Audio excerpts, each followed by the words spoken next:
நான் போனேன், நேராக ரூமுக்கு போனேன். அங்கே வந்து தடுக்கிறதுக்கோ கொள்றதுக்கோ யார் நீங்கள் என்ன ஏது யாரும் தடுக்கலை கொள்ளலை. போங்க உள்ளே போங்க ஐயாவை பாருங்க அப்படின்னு. நாங்கள் போனாக்கா ஐயா வந்து எளிமையின் அப்படி ஒரு உருவம். அவங்க வந்து பார்த்த உடனே வாங்க அப்படின்னாங்க. இருக்கும் அது ஒரு 20-22 வருடங்களுக்கு முன்னாடி.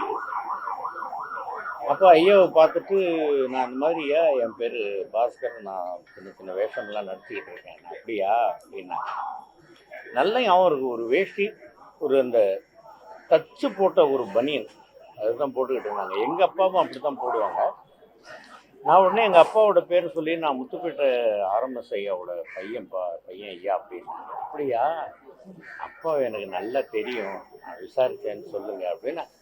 ஒரு துளியும் இவ்வளவு பெரிய ஒரு தலைவர் அப்படின்ற ஒரு ஒரு சிறிதளவும் அந்த எண்ணமோ அந்த சிந்தையோ அந்த கர்வமோ இல்லாமல் அவ்வளவு சாதாரணமாக பேசிக்கிட்டு இருந்தாங்க.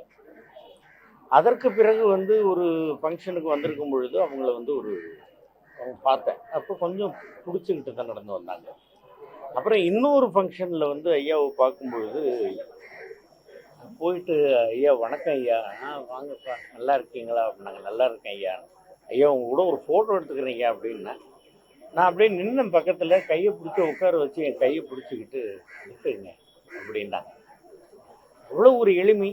சுதந்திர போராட்ட காலத்திலிருந்து மக்களுக்காக போராடி கொண்டிருந்த அந்த போராட்டம் வரைக்கும் மாற்று கட்சியினர் கூட அவரை பற்றி எந்த விதமான ஒரு தவறான ஒரு இதுவும் கருத்தும் சொல்ல முடியாத அளவுக்கு ஒரு தூய்மையான ஒரு வாழ்வை வாழ்ந்துவிட்டு ஐயா அவர்கள் எல்லாரையும் விட்டு புரிஞ்சிருக்கிறாங்க.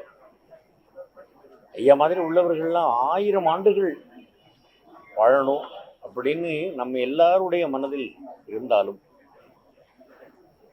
இயற்கை அதுக்கு ஒத்துழைக்காது. ஆனால் கலாம் ஐயா அவர்கள் சொன்ன மாதிரி பிறப்பு ஒரு சரித்திர சம்பவமாக இருக்கலாம், இறப்பு ஒரு சரித்திரமாக இருக்க வேண்டும் அப்படிங்கிற மாதிரி ஐயா அவர்கள் மக்களுக்காக போராடி இன்னைக்கு சரித்திரமாயிருக்காங்க. இந்த மாதிரி தலைவர்கள் வந்து வரணும், மக்களுக்காக போராடணும். பொது வாழ்வில் ஈடுபடக்கூடியவர்களுக்கு ஐயா அவர்கள் ஒரு மிகச்சிறந்த ஒரு முன்மாதிரியாகவும் ஒரு ஆசானாகவும் வாழ்ந்து அர்த்தமான வாழ்க்கை வாழ்ந்து நிறைவான வாழ்க்கை வாழ்ந்து மறைந்திருக்கிறார், அமரராகி இருக்கிறார். அவருக்கு நம் எல்லோருடைய சார்பாக என்னுடைய செவ்வணக்கம்.